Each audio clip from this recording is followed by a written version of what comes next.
네, 오늘 함께 이야기 나눌 분들 먼저 소개해드리겠습니다. 언론인권센터의 이선민 정책위원, 또 정영희 시청자평가원, 그리고 강흥식 YTN 해설위원 나오셨습니다. 안녕하십니까? 안녕하세요. 네. 자, 지난 한 주 뉴스를 좀 이렇게 돌이켜보면 여야 갈등, 북미 갈등, 검경 갈등 이런 뉴스가 많았습니다. 먼저 평가원님은 어떻게 보셨습니까? 네, 저는 금방 앵커님께서 말씀하신 것처럼 대외적으로는 민감한 환경에 놓여 있는 북미 관계 관련 뉴스를 좀 유심하게 살펴보았고요. 예. 그리고 국내적으로는 이제 청와대 특감 반원의 그런 극단적인 선택의 문제가 있었죠. 그 뉴스와 그리고 이후에 벌어졌던 그런 정파적인 논쟁들, 그리고 검찰과 경찰의 서로 다른 의견들, 갈등이라고 표현할 수도 있겠고요. 그 의견에 대해서 지금 좀 유심히 뉴스를 살펴보고 있는 중입니다. 예. 자, 그러면 본격적으로 잘한 뉴스, 못한 뉴스 시작해 보겠습니다. 먼저 평가원님 어떤 뉴스 잘한 뉴스로 뽑아주셨나요? 네, 이번 주 잘한 뉴스로는 지난 7일 방송된 내용입니다. 인터뷰 묻다 살처분을 선정을 하였습니다. 선정 이유는 먼저 적절한 시기에 자연과 동물, 그리고 인간, 그리고 인간의 행위의 결과들 이런 거에 대해서 진지하게 생각해 볼 만한 그런 기회를 제공했기 때문입니다.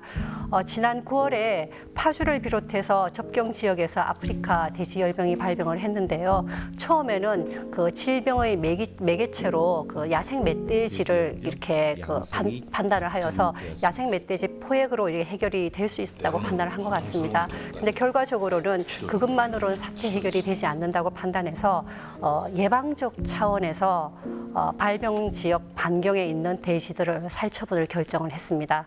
그 살처분은 가축으로부터 감염병이 발생할 경우에 병의 확산을 막기 위해서 일정한 반경 내의 가축들을 이제 도살하는 그런 작업인데요. 가축 전염병 예방법 20조에 의해서 근거하고 있습니다.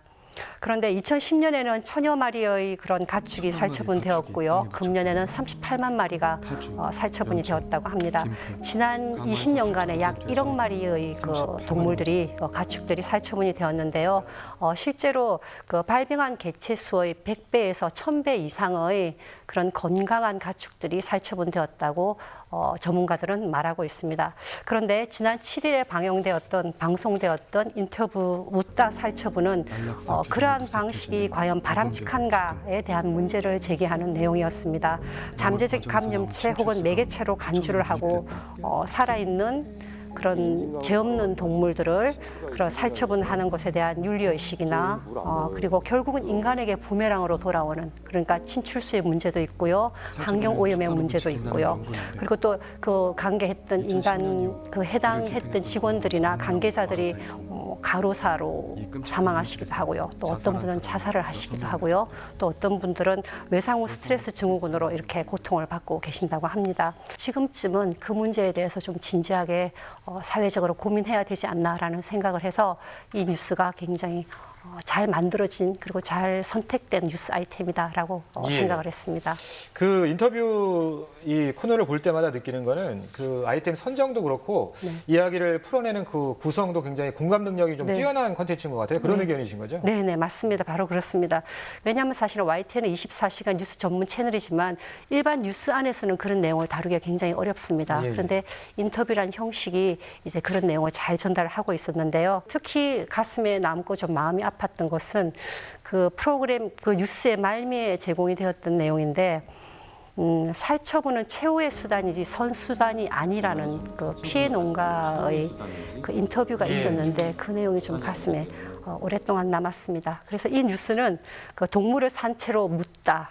그리고 그 행위가 윤리적인지 아닌지에 대해서 질문을 한다라는 뜻으로 이렇게 묻다 살처분이라는 그런 중의적인 의미를 전달하고 있는데 굉장히 이 YTN의 이 뉴스는 그 해당 사안의 개선을 위한 출발점이 될 수 있다고 판단을 했습니다. 그래서 앞으로 좀 지속적으로 관심을 가지고 후속 보도를 잘 해주셨으면 하는 것이 바람입니다. 예.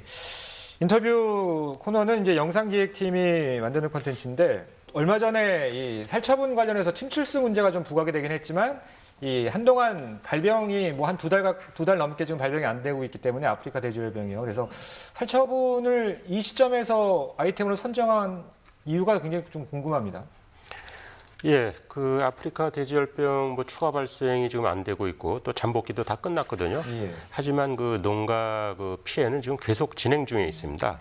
그 앞서 말씀 나왔지만은 그 침칠수 문제로 식수가 오염돼서 그 주민들이 고통을 받고 있고요. 그리고 이 살처분 이후에 그 농장이 정상화되려면 최대 한 3년까지 필요하다고 합니다. 장용 시간에 시간이 소요되는 거고 해서요. 그래서 이런 실상을 좀 보여주면서 어떤 대안을 좀 마련해보자 뭐 그런 취지로 제작을 하게 됐다고 합니다. 예, 알겠습니다. 자, 이번에는 우리 위원님께서 뽑아주신 자랑 뉴스 어떤 뉴스인가요? 네, 저는 이번 주 좋은 기사로 지난 12월 5일 방송된 동강란 산줄기 위성 데이터로 분석한 산림훼손 기사를 뽑았습니다. 이 기사는 2014년부터 19년까지 경기도 화성 인근의 산과 숲이 도로나 주택지 공장 건설로 파헤쳐지고 사라지는 상황을 다양한 영상 데이터를 통해서 전하고 있습니다. 그러니까 산림이 훼손됐다고 할 때 보통 그냥 항공 사진으로 그러니까 머터타르가 이제 훼손됐다라고 이제 설명을 하는데요. 이 기사는 1차적으로 이제 항공 사진으로 관련 영상을 보낸 다음에 그러니까 미 항공우주국 관측위성의 랜셋을 통해서 랜셋이 촬영한 영상 데이터를 활용해서 더 넓은 범위로 2017년부터 2019년까지 그 경기도 화성의 인근 산과 숲이 훼손된 상황을 좀 더 생생하게 전하고 있습니다. 그러니까 위성 사진으로 구체적인 위치와 넓은 면적을 보여줘서 상황의 심각성을 더 느낄 수 있었습니다. 예, 그 위성 사진 저도 이제 그 리포트를 봤는데 위성 사진도 좀 눈에 띄지만 아마 드론을 활용해서 촬영한 것 같던데 영상 취재도 좀 돋보였던 것 같아요. 네, 그렇습니다. 관련해서 이게 지금 숲이 사라지는 것도 문제인데 그러니까 숲이 조림되려면 상당히 많은 시간이 걸리는데요. 그러니까 이 수령이 3, 40년 된 심지어 50년 된 숲이 통째로 사라지고 뭐 천연기념물 인근 지역도 사라지고 뭐 산림보호구역 내 산림도 졌다고 이제 보도를 하고 있습니다. 그러니까 도로가 나서 단순히 도로가 난 지역만 개발이 되는 게 아니라 도로 인근 지역까지 굉장히 많이 파헤쳐지고 그 개발의 그 여파가 생겨서 그 정말 엄청난 면적의 숲이 사라지고 있다는 것을 좀 체감을 할 수 있었습니다. 이 백두대간과 연결된 산맥이 이제 한북 정맥과 한남 정맥이 있습니다. 이거 경기도에 위치한 산맥인데요. 이 산맥 같은 경우 지금 파주 신도시랑 양주 공업지구, 그러니까 수원 신갈 IC로 인해서 사실 잘려나갔다고 합니다. 근데 그 관련 사실이 잘 알려지지 않았는데 이번 보도를 통해서 좀 알 수 있었습니다. 예. 그러니까 기존에 알기 좀 쉽지 않았던 정보를 함축적으로 잘 좀 보여줬다 이렇게 보면 될까요? 시각적으로? 네, 그렇습니다. 그리고 이 기사 중에 인상적인 것이, 그러니까 보통 우리가 어떤 일제 식민지의 어떤 통치의 그 악랄함을 얘기할 때, 그러니까 일제가 우리나라 산맥에 뭐 말뚝을 박아서 뭐 민족 정기를 해쳤다라는 것들 많이 얘기를 하잖아요. 근데 그러니까 여기 기사를 보면서 저는 처음 알게 된 건데.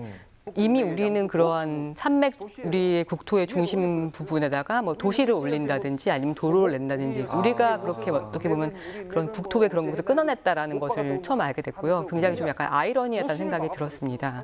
그리고 또 이제 기사에서는 그 어떤 대안도 약간 제시를 했는데요. 그러니까 현재 같은 경우 시군 행정 단위로 이제 임야를 얼마를 확보하는 식으로 느슨하게 돼 있어서 큰 문제가 없는 한 거의 다 이제 허가가 된다라고 해요.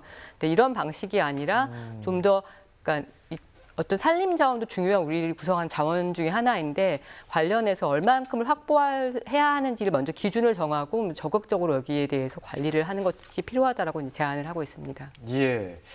자, 이 자란 뉴스 뭐 단골 손님인데 데이터 저널리즘 팀의 리포트였습니다. 지난 9일에는 다른 뭐 사라진 방아라는 그런 보도가 있었는데 그거 관련해서 이제 뭐 혁신 보도 부분인가요? 해서 상을 받았고요. 그래서 이번에는 또 이번 아이템은 어떻게 또 기획을 하게 된 건지도 궁금합니다. 예, 저도 이번 리포트를 보면서 뭐 처음 알았는데요. 그 산림훼손이 그 정부 차원에서 정확히 지금 관리가 되지 못하고 있는 것입니다. 현재 산지 전용 허가를 시군구별로 내주고 있기 때문에 정부 차원에서 이것이 통합 관리되지 못하고 있는데요. 그래서 이런 현실 속에서 최근 택지 개발 그리고 도로 건설, 태양광 발전 설비 설치 등으로 이제 훼손되고 있는 수도권의 산림 지역을 그 중심으로 해서 취재를 했다고 합니다. 그 취재는 이제 드론으로 이제 그 상공에서 촬영을 하고 그 다음에 항공 사진, 그 다음 위성 영상 사진 등을 이제 비교하면서 그 산림 훼손 패턴을 분석하는 방식으로 취재를 했다고 하고요. 뭐 분석 결과 뭐 도로나 철로 건설 그 지역은 물론 뭐 훼손이 되겠지만 거기를 중심으로 해서 그 옆 지역으로 계속 확산되는 그 훼손 상태가 그런 패턴을 좀 알 수 있었다고 합니다. 그래서 이번 취재를 하면서 이제 전문가들을 만나봤는데 그 전문가들은 뭐 한결같이 하는 얘기가 이것이 시군구별로 뭐 이렇게 막 훼손되고 정부 차원에서 관리가 되지 못하다 보니까 이런 결과가 나온다. 그래서 좀 어떤 총량 개념의 관리가 필요하지 않나 이런 의견들을 많이 냈습니다. 그래서 정부 차원의 관리가 시급하다 이렇게 볼 수 있을 것 같습니다. 예.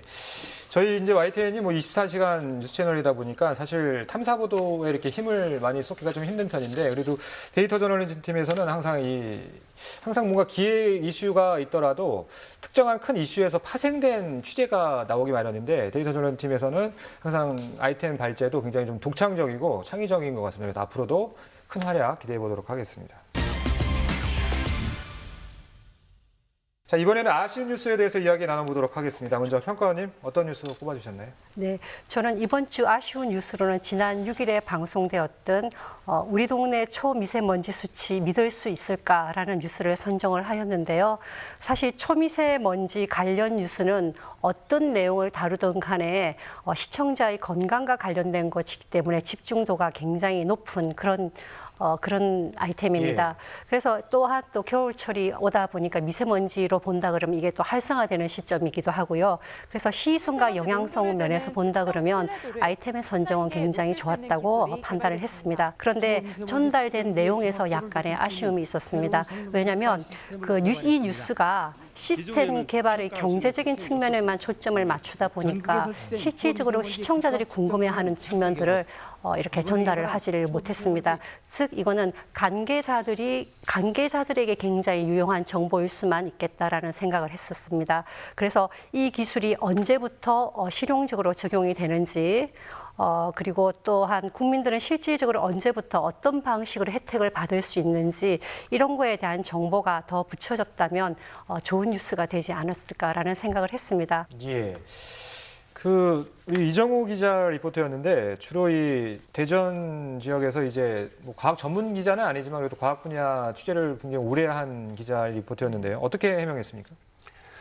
예, 이번에 그 개발된 기술이 그 초미세먼지를 그 크기별로 걸러내는 장치인 입경 분립 장치라는 게 있는데요. 그 입경 분립 장치의 효율을 정확히 평가해가지고 이때 측정되는 그 초미세먼지 농도 수치의 그 신뢰도를 높이는 거다 하는 겁니다. 그러니까 발표되는 그 초미세먼지의 농도에 대한 신뢰도를 더 높이는 더 정밀한 장치가 개발이 됐다. 뭐 그런 내용인 것이죠.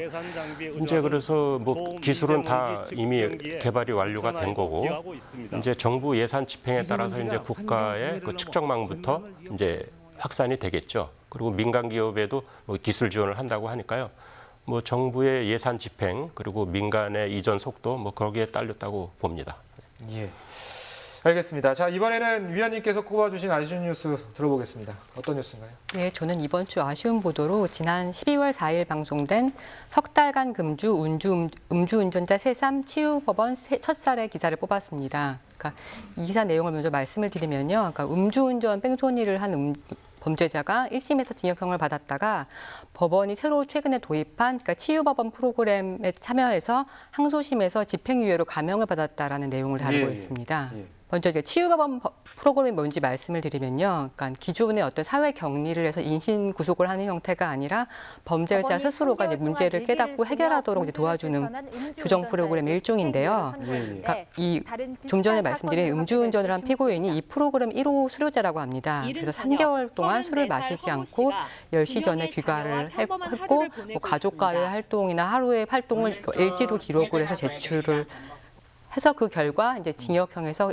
그 집행유예로 감형을 받았습니다. 예, 그러니까 항소심에서 감형이 된 건데 저는 그 리포트 굉장히 좀 흥미롭게 봤거든요. 저도 이제 검찰 법원 취재를 오래 해봤었는데 어떤 점이 좀 아쉬우신 부분인가요? 그러니까 좀 전 말씀드린 것처럼 이제 다양한 어떤 교정 효과를 위해서 다양한 방법들이 강구를 해야 돼야 되고 예, 이제 무조건 사회로부터 격리 능사는 아닐 텐데요. 예. 다만 이제 이 프로그램에 참여한 사람이 이 적당한가에 대한 일단 의무심이 들었거든요. 그러니까 교정 프로그램에 감형한 피고인이 이미 한 차례 음주운전을 했던 사람입니다. 예. 그리고 이번에는 음주운전을 거기다 뺑소니까지 한 사람이거든요. 예. 보통 일반 범죄 같은 경우에 상습범의 경우, 재범의 경우에는 더 이제 과중한 처벌을 받게 되는데, 그러니까 이 프로그램에 참여한 이 참가자 같은 경우에는 이제 감형을 받게 된 거죠. 그러니까 제가 봤을 때는 아마 이제 이런 새로운 프로그램을 도입을 해서 이제 그 사례를 이제 법원이 홍보를 하는 게 아니었나 싶은데요. 다양한 방법들이 강구가 되어야 되는데 다만 이제 음주운전 재범자라는 점에 대해서는 좀 더 신중한 게 필요하지 않았나 생각이 든다는 거였습니다. 그런 비판적인 시선이 있을 수 있는데 기사에 지금 그런 비판적인 시선을 전혀 담지 않았다는 그런 지적이신 거잖아요. 네. 강희경 기자가 쓴 기사였는데 어떻게 답변했습니까? 예, 이 기사가 모든 매체에서 다 나간 거죠. 기사가 나가고 난 뒤에 인터넷상에서 사실 이게 논란이 좀 뜨거웠습니다. 아, 그런가요? 예. 이 사람 또 이렇게 풀어주면 또 술 먹고 사고 내는 거 아니냐, 이런 비판적인 의견들이 많았거든요. 그런데 여기에 대해서 이제 재판부의 입장은 그렇습니다. 피고인에게 변화의 기회를 주자. 그리고 오로지 그 결과는 피고인 본인에게 달려 있다. 그리고 언제까지 효용없는 처벌을 반복할 것이냐, 이것을 좀 막는 노력도 이어져야 된다. 그런 얘기를 했습니다. 피해자들도 있는데 피해자들의 입장도 고려돼야 될 것 같고요. 그다음에 또 이러한 치유 프로그램의 대상자를 어떻게 선정할 것인지, 그렇죠. 그러한 또 형평성 문제도 중요하다고 생각합니다. 그래서 이런 것들은 앞으로 하나하나 좀 보완을 해나가면서 시행이 돼야 되지 않을까, 그렇게 생각을 합니다. 검찰에도 이 성매매 같은 경우에는 초범인 같은 경우에는 기소를 하지 않고 특정한 교육을 이수하게 하거든요. 그래서 기소를 유예시켜주는 그런 비슷한 제도가 있긴 한데 아무튼 좀 지금 말씀해 주신 부분들이 후속 취재 아이템이 좀 될 수 있을 것 같아요. 기대해 보도록 하겠습니다. 네, 지금까지 잘한 뉴스 못한 뉴스 세 분과 함께 이야기 나눠봤습니다. 오늘 말씀 잘 들었습니다. 고맙습니다.